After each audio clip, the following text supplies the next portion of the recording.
ನುಂಗಿ ನೀರು ಕುಡಿಯುತ್ತಿರುವ ಕಾಂಗ್ರೆಸ್ ಸರ್ಕಾರಕ್ಕೆ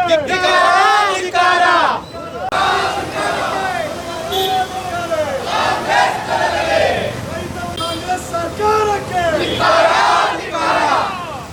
ಬೇಕೇ ಬೇಕು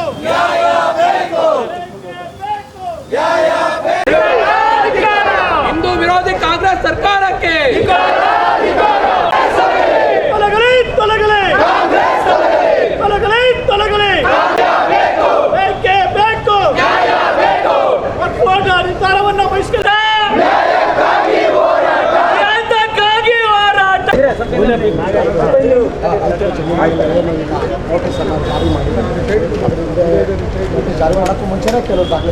ನೀರು ಕುಡಿಯುತ್ತಿರುವ ಕಾಂಗ್ರೆಸ್ ಸರ್ಕಾರಕ್ಕೆ ಭಾರತೀಯ ಜನತಾ ಪಾರ್ಟಿ ವತಿಯಿಂದ ರಾಜ್ಯಾದ್ಯಂತ ಸಿದ್ದರಾಮಯ್ಯನವರ ನೇತೃತ್ವದ ಕಾಂಗ್ರೆಸ್ ಸರ್ಕಾರದ ವಿರುದ್ಧ ಸರ್ಕಾರ ಮಾಡಿರ್ತಕ್ಕಂಥ ಅಧಿಕಾರಿಗಳಿಗೆ ಬೆದರಿಕೆಯನ್ನು ಒಡ್ಡಿ ಮಠಗಳು, ದೇವಸ್ಥಾನಗಳು, ಸರ್ಕಾರಿ ಕಚೇರಿಗಳು, ರೈತರ ಜಮೀನುಗಳಿಗೆ ವಕ್ ಆಸ್ತಿ ಅಂತೇಳಿ ದಾಖಲಿಸಬೇಕು ಅಂತೇಳಿ ಜಮೀಲ್ ಅಹಮದ್ ಅವರು ಏನು ಪ್ರತಿ ಜಿಲ್ಲೆಯಲ್ಲಿ ವಕ್ ಅದಾಲತ್ ಮಾಡಿ ಆದೇಶವನ್ನು ಕೊಟ್ಟರು, ಅಧಿಕಾರಿಗಳು ಅವರ ಆದೇಶವನ್ನು ಪಾಲಿಸಿ ರೈತರ ಜಮೀನುಗಳಿಗೆ ಪಹಣಿಯಲ್ಲಿ ವಕ್ ಆಸ್ತಿ ಅಂತಕ್ಕಂಥದ್ದನ್ನು ದಾಖಲೆಯನ್ನು ಮಾಡಿ ಇವತ್ತು ದೇಶದ ಜಮೀನನ್ನು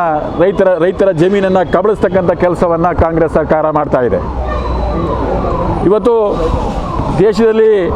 ವಕ್ ಕಾಯ್ದೆ ಒಂದು ಕರಾಳ ಕಾಯ್ದೆಯನ್ನು ಆಗಿದೆ ಅಂತಕ್ಕಂಥದ್ದನ್ನು ಮನಗಂಡಂಥ ನರೇಂದ್ರ ಮೋದಿಯವರ ಕೇಂದ್ರ ಸರ್ಕಾರ ಇವತ್ತು ಲೋಕಸಭೆಯಲ್ಲಿ ವಕ್ ಕಾಯ್ದೆಯನ್ನು ತಿದ್ದುಪಡಿ ಮಾಡಬೇಕು, ಅದು ಸಂವಿಧಾನ ವಿರೋಧಿಯಾದಂಥ ಕಾಯ್ದೆ, ಅದು ಡಾಕ್ಟರ್ ಬಾಬಾ ಸಾಹೇಬ್ ಕೊಟ್ಟಂಥ ಸಂವಿಧಾನ ವಿರುದ್ಧವಾದಂಥದ್ದು, ನ್ಯಾಯಾಲಯದ ವ್ಯಾಪ್ತಿಯನ್ನೇ ನಿಷೇಧ ಮಾಡಿರ್ತಕ್ಕಂಥ ಕಾಯ್ದೆ, ಸಂವಿಧಾನ ವಿರೋಧಿ, ಅದನ್ನು ತಿದ್ದುಪಡಿ ಮಾಡಬೇಕು ಅಂತೇಳಿ ಇವತ್ತು ಲೋಕಸಭೆಯಲ್ಲಿ ಮಂಡನೆ ಮಾಡಿದ ತಕ್ಷಣ ಕರ್ನಾಟಕದಲ್ಲಿ ಮುಸಲ್ಮಾನರನ್ನ ಓಲೈಸೋದಕ್ಕೆ ಸಿದ್ದರಾಮಯ್ಯನವರ ಸರ್ಕಾರ ಜಮೀಲ್ ಅಹಮದ್ ಅವರನ್ನು ಮುಖಾಂತರ ಇವತ್ತು ಬೀದರ್ನಿಂದ ಮಂಗಳೂರಿನವರೆಗೆ ಇರ್ತಕ್ಕಂಥ ಎಲ್ಲ ರೈತರ ಜಮೀನುಗಳನ್ನು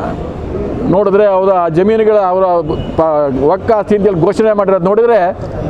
ಮತ್ತೊಂದು ಪಾಕಿಸ್ತಾನವನ್ನು ಘೋಷಣೆ ಮಾಡಿದ ರೀತಿಯಲ್ಲಿ ಕಾಣ್ತದೆ. ಇವತ್ತು ಲಕ್ಷ ಎಕರೆ ಜಮೀನು ವಕ್ ಆಸ್ತಿ ಅಂತೇಳಿ ಘೋಷಣೆ ಮಾಡಿ ಮತ್ತೊಂದು ಪಾಕಿಸ್ತಾನವನ್ನು ಈ ದೇಶದಲ್ಲಿ ಹುಟ್ಟುಹಾಕೋ ಕೆಲಸವನ್ನು ಕಾಂಗ್ರೆಸ್ ಸರ್ಕಾರ ಮಾಡಿದೆ. ಸೊ ಹಾಗಾಗಿ ಇವತ್ತು ಅದರ ವಿರುದ್ಧ ಇವತ್ತು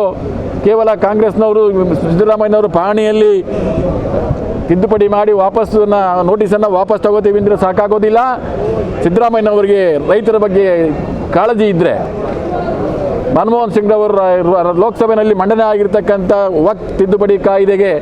ನಮ್ಮ ಸಂಪೂರ್ಣ ಬೆಂಬಲ ಇದೆ ಅಂತೇಳಿ ಒಂದು ನಿರ್ಣಯವನ್ನು ಕ್ಯಾಬಿನೆಟ್ನಲ್ಲಿ ತಗೊಂಡು ಕೇಂದ್ರ ಸರ್ಕಾರಕ್ಕೆ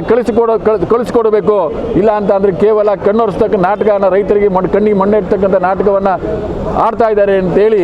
ನಾವು ಅದನ್ನು ಹೇಳಲಿಕ್ಕೆ ಇಷ್ಟಪಡ್ತೇವೆ.